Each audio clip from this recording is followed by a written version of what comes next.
Hi folks, the Filipino P here. And today I'm going to answer a question that's on the mind of every person who's thinking about living in the Philippines. How much will it cost? Now everyone's looking for that magic number, that one figure that'll mark the boundary between success and failure. But the answer's a little more complicated than that. It all depends on how you want to live, what you can tolerate, how much you want to sacrifice. And this video will help you determine whether you can live the way you want to without going broke.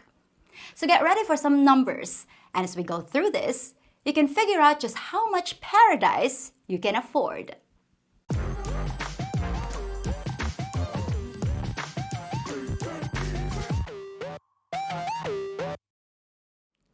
I haven't touched this subject in about 2 years, so I thought it might be time to take another look and see what's changed. As I'm sure you're aware, prices have risen worldwide, and inflation continues to affect the Philippines, although not as much as some places. So the figures I'll be quoting might be a little higher than when we last discussed the subject of budget. Now you might think this topic would be fairly cut and dried. Just give me a number. But choosing a life here is like buying a car. There are a lot of options to consider. Do you want the 4-cylinder or the 6-cylinder? Manual or automatic? Do you want the leather seats? Or will you be okay with the cheap vinyl that cracks in the sun? Or maybe you're one of those guys that doesn't even have to worry about cost and buys a car at full sticker price. Only you know what'll be acceptable. And just like anywhere else, there's a lot of different lifestyles to choose from, even in a relatively poor country like this one. Now I know you've probably seen videos where people say that you can live here on $500 a month. And then in the very next video you watch, someone else claims you need at least $2,000 a month. It's not that these folks are wrong, it's that there is no right or wrong. It all depends on what'll make you happy with your decision to move here. Just think about life in your own country. There are people who somehow get by on $20,000 a year, but they live a life that half of you couldn't accept. And then there are people in the West that spend $150,000 and still say they're in debt all the time. So which kind of person are you? Are you a high-maintenance expat or a bare-bones type? Here's just a few of the questions you should be asking yourself before you even try to come up with a budget. Like, how do you handle intense heat? Are you the kind of guy that runs the AC 24/7 and needs a swimming pool to cool off? Maybe you're from northern Canada, and the thought of sitting in your own sweat all day is a big fat no. In that case, you might prefer a more upscale home or a nicer apartment with modern amenities. Or maybe the heat doesn't bother you at all, and you're perfectly happy just keeping the windows open and walking around like a local. Just that one example of a lifestyle difference can have a drastic effect on your budget. And I know it's not what you want to hear, but there are 10,000 other things just like it that'll determine how much you need to live comfortably. Do you want to be near a big city with shopping malls and a busy nightlife? Or maybe you have a medical condition that requires you to be near a major hospital in a place like Manila or Cebu. Or maybe you can be happy with a simple rural life and basic amenities out in the province, which might cut your budget in half. Just like in all countries, location affects your housing cost, which is going to be your single biggest expense. And what kind of food do you eat? Will you be cooking your own food with local ingredients from the public market and eating a lot of 50 peso meals from street vendors? Or are you planning to hire a housekeeper to cook and clean for you? Or maybe you can't stomach the local cuisine, so you want to eat at nice restaurants a few times a week. Will you be living alone? Or does your budget also need to cover the Filipino girlfriend you've been chatting with? Does she have an income? Or will you be footing all the bills for her too? Does she have kids? Will you be having kids? What kind of school will they go to? Public or private? And what about transportation? Can you ride a motorbike? Do you feel safe riding a motorbike? Please watch my adventures in driving video before you answer that. Or maybe you want a car to carry your groceries and other stuff, because it's no fun at all dodging cars in a heavy rain with a bunch of plastic bags strapped to your bike. And if you decide to get a car, is a beat-up old junker good enough? Or did you see yourself in a brand new 4-wheel drive pickup truck? And what about insurance? Well, you might have expected me to start putting prices on things by this point, but I I just wanted you to start considering all the questions about your lifestyle that I can't answer for you. Things that will affect your quality of life. But now it's time to put pencil to paper and look at some specifics. The first of which is housing. You'll probably hear people say, "Man, I got a sweet deal on a 2-bedroom house for just $100 a month." Okay, that may be true, but where exactly is it? It could be so far out in the provinces that there's not even a decent internet signal. It probably doesn't have air conditioning or hot water, and you might even have to use the bucket system when you go to the bathroom. Are you okay with that? My roommate and I paid $200 a month for a place in the heart of Cebu, but the place was no bigger than Harry Potter's room under the stairs. We had to share a simple mat on the floor, and if one of us was dumb enough to eat beans for dinner, neither of us got any sleep. Is that living comfortably? Not even close. Not even for me. But that's all your money will get you in the big city. So, your rent's gonna vary to a huge degree depending on the version of what's acceptable. A nice, clean, fully furnished 1 or 2 bedroom Western style apartment in a medium sized city that's not too far away from everything will cost you around $350 to $600 a month. I know you can find cheaper ones in certain places, especially if they're older or lack basic things like AC, but most of you just won't be comfortable there, in my opinion. Renting that same place in the outskirts of a big city will inflate the price, whereas moving out in the provinces will reduce it. But here's where it gets tricky. Whatever price I mention, a lot of you folks out there are gonna say, "No way, it's much more expensive than that." Or, "No way, I got a place for half that." And that's because there's no standardized pricing here. Rents are all over the place, just like the prices of land and homes. It's based on whatever the owner feels like renting it or selling it for on that particular day.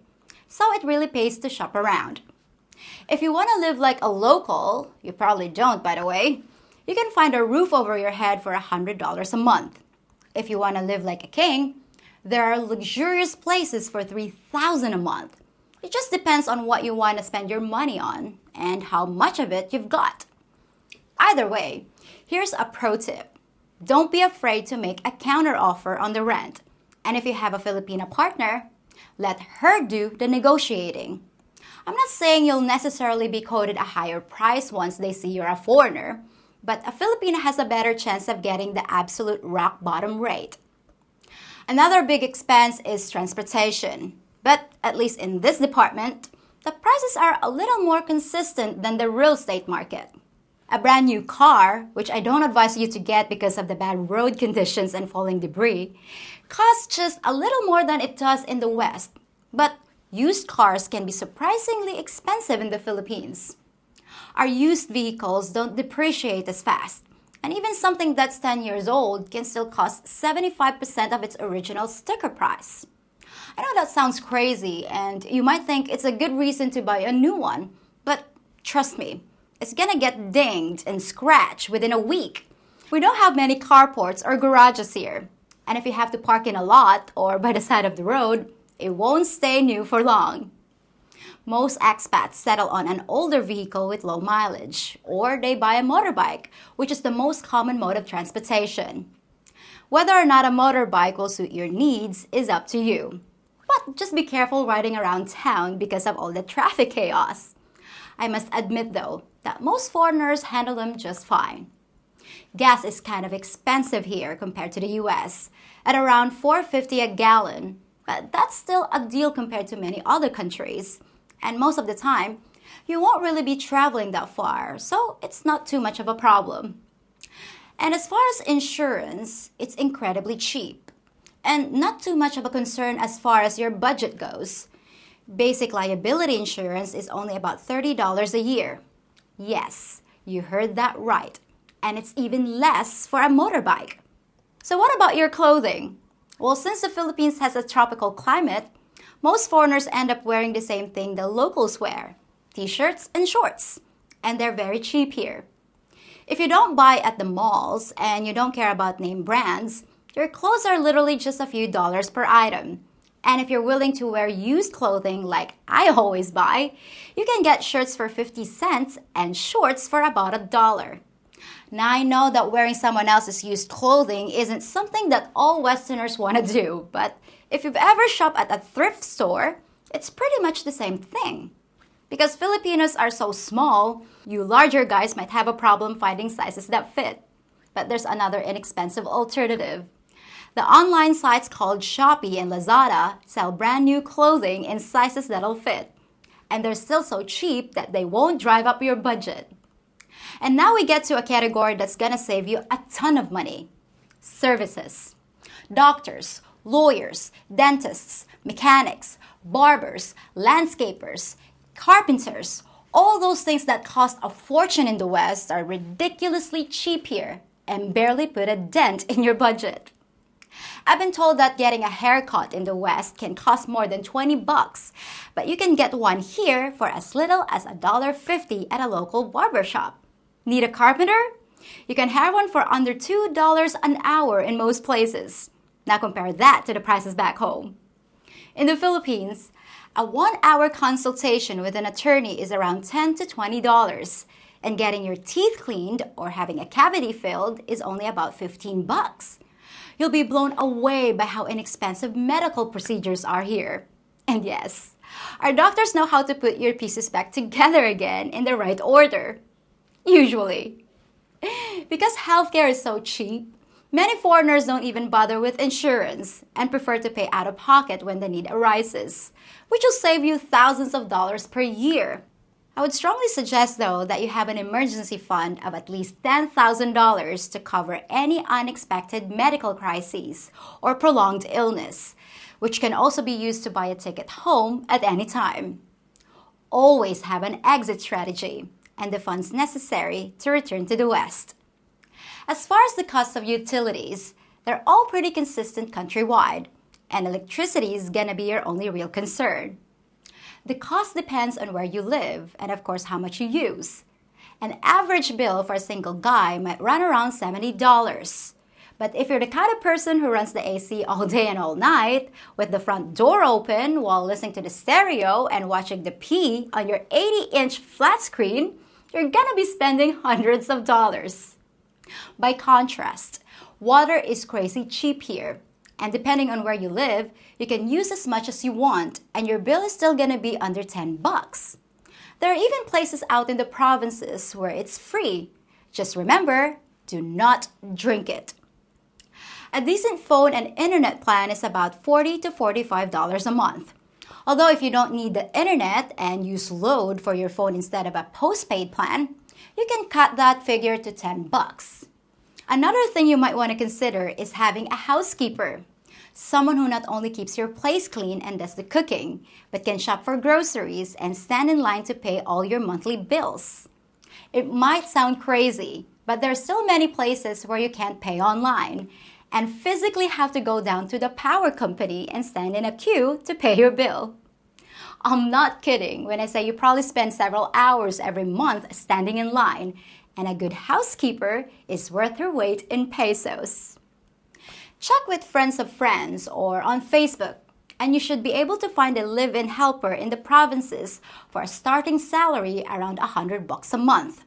The best money you'll ever spend. In fact, she'll end up almost paying for herself, not only by saving you countless hours, but by saving you a bunch of money on groceries, because she'll always get the cheaper Filipino price. And now we get to the budget item that's really hard to put a number on, because it's a matter of personal choice and lifestyle. Food. Ask 10 different foreigners what they spend on food, and you'll get 11 different answers. You'll have different needs, but very few Westerners are willing to accept a simple rice and fish diet like the locals. Now, if having lunch at KFC is your thing, or eating dinner out 4 times a week is what you're used to, be prepared to spend a bunch on food, especially imported Western-style food like good steak and real cheese, which are things in short supply here. There's almost no way to put a reliable price tag on your food consumption, because it's gonna vary drastically from person to person. A Filipino can actually eat for a little over $100 a month, but if I were you, I'd expect to pay up to 3 times that much. And that's if you're just feeding yourself. And that brings us to the last potential budget buster. Will you be living alone and only supporting yourself? Because if you have a girlfriend, don't expect the 50-50 rule to be in place.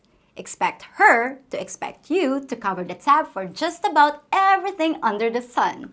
Unless she has a job and is willing to pay her own expenses, you'll find yourself buying everything from food to hair conditioner to birth control pills. Having a girlfriend won't double your expenses, but it could easily bump it up quite a bit. And that's if she doesn't have any kids. You might also feel pressure to assist her family, which is gonna instantly add another $100 to $200 to your monthly bill. And we haven't even touched on things like travel, entertainment, and any monthly costs you might have at home, like child support payments. Stuff like that is impossible for me to put a figure on, so you have to look at your individual situation and run your own numbers. So where does that leave us? Well, since the average monthly wage for a single Filipino is just $330, the obvious question you might be thinking is, why can't you live here on that much? It's because we live a no-frills life, without things like paper towels and cars and ovens. Now, some of you might say, yeah, I can live like a local, sure. Well, if that's truly the case, then you can probably get by on $500 a month. But unless you're living in a remote shack and growing your own food, don't expect to live on anything even close to that. If you want my very general recommendations, here they are. I looked at all the numbers, talked to a bunch of different foreigners, and although their budgets were all different, I was able to put together some figures that should be pretty close. Now, if you're a single guy supporting only yourself, living in a nice, clean, furnished apartment with Wi-Fi, near a medium-sized city, eating mostly local food, and occasionally going to reasonably priced restaurants, you should be able to live a very comfortable life on about $1,280 per month. Can you live on less? Of course you can. You can tighten your belt and get it closer to the magical 1,000 mark. But you might have to cut a few corners and give up on things that you always considered part of your way of life. $1,500 to $2,000 is a much more comfortable range, and you'll be able to live a lot closer to what you're used to. But I have to warn you, you still might never live like you did in the West, because a lot of things just aren't available here. And if you can manage a budget of $2,500 to $3,000, you can pretty much live any way you like, within reason. And you'll have plenty left over to support a girlfriend, or two, if that's what you choose. Now, some of you ask how much you need to be considered truly rich here in the Philippines, enough to live like a king. And I have some numbers that may shock you.